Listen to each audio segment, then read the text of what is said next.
مسلمانوں میں دو بڑے فرقے سمجھے جاتے ہیں، سنی اور شیعہ۔ شیعہ تو اس بات کو مانتے ہیں کہ ہمیں یہ نام جو ہے حضور علیہ الصلوۃ والسلام نے دیا، یا علی انت و شیعۃک هم الفائزون۔ یہ جو سنی جو لفظ شروع ہوا ہے، کیا آپ بھی اپنے آپ کو اسی سنی جس فرقے کے معنی میں بولا جاتا ہے اس میں فٹ کرتے ہیں کہ یہ جو سنی یا سنت محمد کے اندر اپنے آپ کو؟ دیکھیں جی، میں سنی شیعہ اختلاف کو پولیٹیکل اختلاف سمجھتا ہوں، یہ عقیدے کا اختلاف ہے ہی نہیں ہے۔ سٹارٹ پولیٹیکلی ہوا تھا، اینڈ اس کا عقیدہ بن گیا۔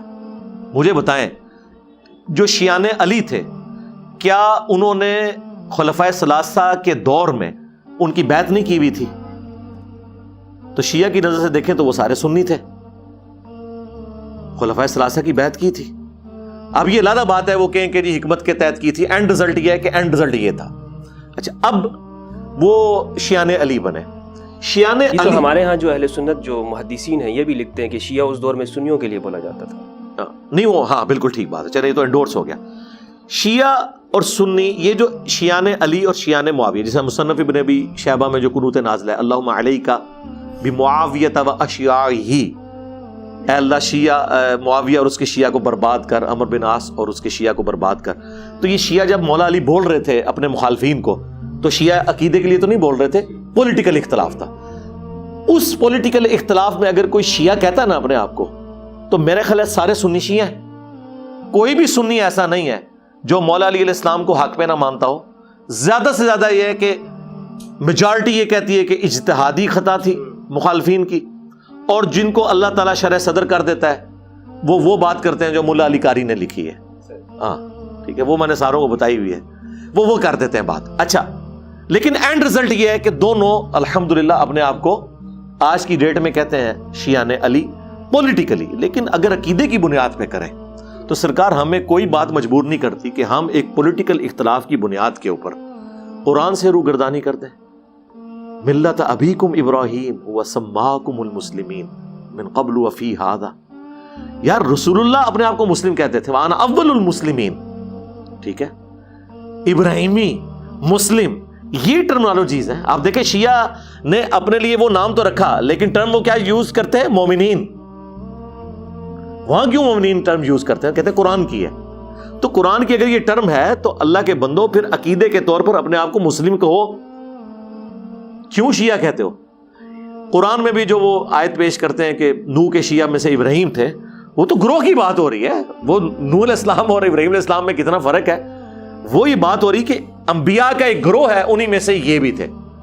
قرآن نے شیعہ لفظ کو کبھی بھی فرقے کے طور پر نہیں استعمال کیا۔ جہاں فرقے کے طور پہ ہوا وہ تو بڑا خطرناک ہے۔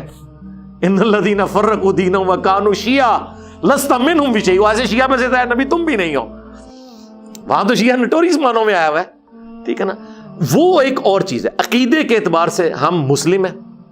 پولیٹیکلی اگر کسی کو خلافت اور امامت والا اختلاف ہے، اس میں وہ آپ بے شک اپنے آپ کو کوئی کہنا چاہتا ہے، جسے شوق ہے تو وہ کہے، لیکن میرا خیال ہے ہم اس سے باہر نکلیں، اپنے آپ کو مسلم کہیں۔ اچھا، سنی کہنا پسند نہیں کرتے آپ؟ نہیں، قطعاً نہیں۔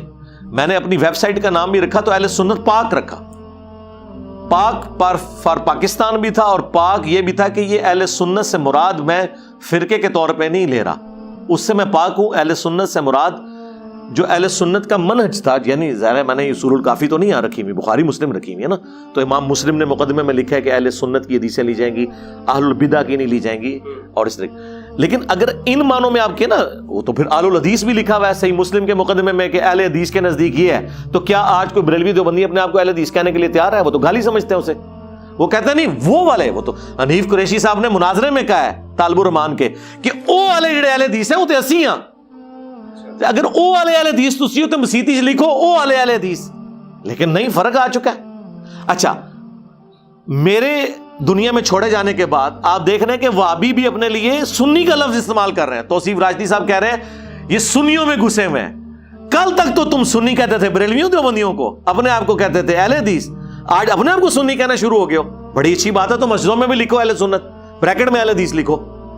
تو بات یہ کہ جب ان کے سر کے اوپر پڑتی ہے نا، پھر یہ اس طرف جاتے ہیں۔ ہم یہ کہتے ہیں کہ الحمدللہ سنیت کا جو ایک منہج تھا، ظاہر ہے وہ جو ایک بڑی تفریق ہوئی ہے، اس میں تو ہم اپنے آپ کو سنی کیٹیگری میں فال کرتے ہیں۔ اور مجھے کوئی آر نہیں یہ بات کہنے میں، چاہے کسی کو بری لگے، کہ میں بخاری مسلم میں جو حدیث ہے کہ قیامت تک میری امت کا ایک گروہ حق پر قائم رہے گا. میں اس سے مراد اہل سنت کا منہج سمجھتا ہوں، جس کی سب سے بڑی ریزن یہ ہے کہ دیکھیں خصوصاً عمر بن عبدالعزیز نے جو ایک پیٹرن سیٹ کیا، جو اہل سنت کے ہاں پہلے مجدد بھی ہیں، 99 ہجری سے 101 ہجری تک کنارے پہ آئے ہیں بالکل. ابو داؤد میں حاکم میں حدیث ہے کہ ہر صدی کے کنارے پہ ایک مجدد آئے گا. عمر بن عبدالعزیز نے سنیت کا جو قبلہ درست کیا ہے نا، کہ سب و شتم ختم کر دیا ممبروں سے، ٹھیک ہے، مولا علی علیہ السلام کے اوپر، اور انہوں نے ایک ڈائریکشن دے دی. اللہ کی غیبی تائید اہل سنت کے منہج کے ساتھ یہ ہے کہ شیعہ سے لاکھ اختلافات کے باوجود کبھی کسی بڑے سنی عالم نے ریڈ لائن کراس نہیں کی مولا علی علیہ السلام کے حوالے سے. یہ ضرور ہوا ہے کہ امیر شام کے حوالے سے ریڈ لائن ضرور کراس کی ہے، جو سنیوں کی اسٹیبلش ہے کہ ان کے بارے میں سخت کوئی رویہ رکھ لیا. مولا علی کے بارے میں کبھی نہیں رکھا. ان کی شان میں حدیثیں تھیں تو کنجوسی سے نہیں لی. یار یہ اہل سنت کا امام ہی ہے نا، احمد بن حنبل المستدرک الحاکم میں صحیح سند سے ہے کہ جتنی احادیث حضرت علی کی شان میں کسی اور صحابی کی شان میں نہیں. حالانکہ احمد بن حنبل ایک کٹر قسم کے سنی ہارڈ لائنر ہو چکے تھے آخری وقت میں، اسی لیے تو مشاجرات صحابہ اور یہ سارا ہم نہیں مانتے ہیں، ان کے اس فتوے کو فراڈ مانتے ہیں. معتزلہ کے خلاف بڑا انہوں نے وہ اس طرف چل پڑے تو اس کی وجہ سے ادروائز یہ جو ان کی بات ہے، پھر ان کا یہ کہنا ابن تیمیہ نے منہاج السنہ میں نقل کیا ہے کہ جو حضرت علی علیہ السلام کو چوتھا خلیفہ نہ مانے وہ اپنے گھر میں بندھے ہوئے گدھے سے بھی بدتر ہے. یہ اس طرح کی باتیں مطلب سب کچھ علوم میں ضرور آئے ہیں، لیکن الحمدللہ ناسبیت کی طرف کوئی سنیوں کا امام نہیں ہوا. اب ناسبیت کی ڈیفینیشن ہم رافضیوں والی نہیں مانتے، اس کے تحت تو شاید یہ عمار بن یاسر کو بھی ناسبی کہتے ہیں، غالی رافضی، کیونکہ عمار بن یاسر تو سیدہ عائشہ کا کتنا احترام کر رہے ہیں. بخاری میں حدیث ہے کہ عائشہ بصرہ سے نکل پڑی ہیں، وہ دنیا اور آخرت میں تمہارے نبی کی بیوی ہیں، لیکن اللہ نے تمہیں آزمایا ہے کہ اللہ کی اطاعت کرتے ہو یا عائشہ کی. ایک طرف اتنی ہارڈ لائن کہ حضرت عائشہ ورسز خدا کر دیا انہوں نے، یہ کوئی چھوٹی بات ہے اللہ کے خلاف جنگ، اور دوسری طرف آخرت نہیں ان کی کہا نہیں دنیا اور آخرت میں تمہارے نبی کی بیوی ہیں. تو مولا علی علیہ السلام کا عمار بن یاسر سے بڑھ کے تو کوئی شیعہ نہیں ہو سکتا نا، لیکن رسپیکٹ کبھی انہوں نے کم نہیں ہونے دیا. ہمارا جو غالی رافضیوں سے اختلاف یہ ہے کہ آپ نے تو عمار بن یاسر کا راستہ چھوڑ دیا، آپ نے مولا علی کا راستہ چھوڑ دیا. جب آپ ایک ہارڈ لائن لیتے ہیں نا اس حوالے سے اور ایک ریڈ لائن کو کراس کرتے ہیں تو ہمیں آپ کے ساتھ تائید نہیں نظر آتی، لیکن اپنے ساتھ یہ تائید اہل سنت کے منہج میں ہمیں نظر آئی ہے کہ اہل سنت کے منہج میں آپ کو کبھی کوئی شخص حضرت علی کے بارے میں ہارڈ لائنر نظر نہیں آئے گا جسے سنی امام مانے ہوئے ہوں. اس کے برخلاف باتیں ملیں گی. مولانا علی ابن الجاد کیا کہہ رہا ہے؟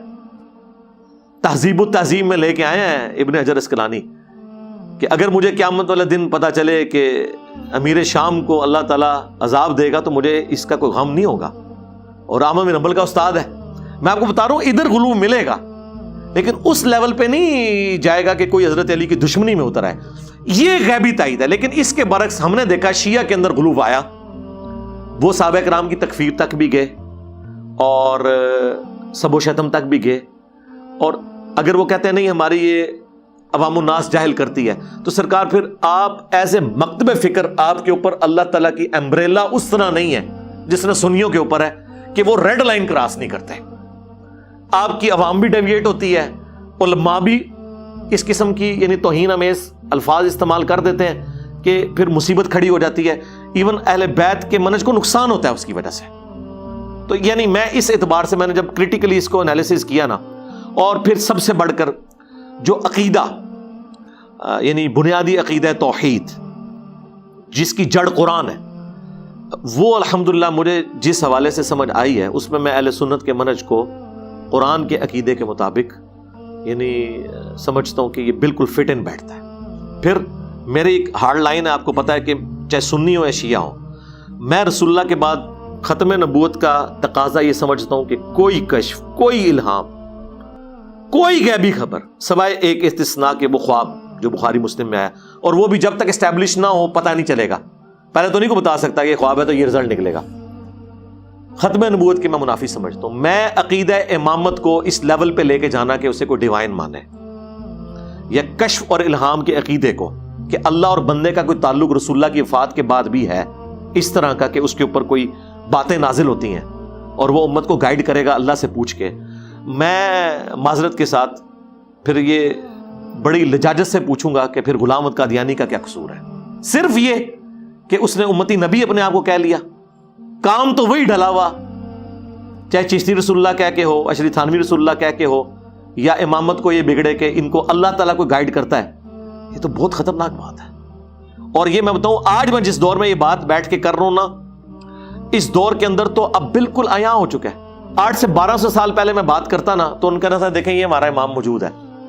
اب 1200 سال سے وہ بھی اسی کنڈیشن میں بیٹھے ہوئے جس میں سنی، اور جائیں ہمارا مقدمہ گھوڑے کی عدالت میں لے جائیں اور ان کا عقیدہ لوگوں کے سامنے رکھ لیں. ایران والوں نے تو اب باقاعدہ کمیٹی بنا دی ہے، وہ صاحب کی سب چیزیں، وہ امام مہدی کی انہوں نے نائب کمیٹی بنا لی ہوئی ہے. ان کو بھی بات سمجھ آ گئی ہے کہ اس طرح کام چلنا نہیں ہے. تو میں لاجیکلی یعنی فٹ ان عقیدہ توحید، عقیدہ ختم نبوت، جس پرفیکشن کے ساتھ میں اہل سنت کے منہج میں، اصحاب الحدیث کے منہج میں دیکھتا ہوں نا، اس لیے مجھے یہ کمفرٹیبل زون لگتی ہے کہ یہ الحمدللہ منہج یعنی اس حق کے اوپر مبنی ہے. لیکن اللہ کا شکر ہے اس کی بنیاد پہ میں تکفیر نہیں کرتا. میں تو خوارج کی بھی تکفیر کا قائل نہیں ہوں. میں نے تو باقاعدہ ویڈیو ریکارڈ کروائی ہے کہ ان کے بارے میں جو کفر ہے وہ دون الکفر ہے، کیونکہ مولا علی الاسلام نے ان کو کافر نہیں ڈکلیئر کیا.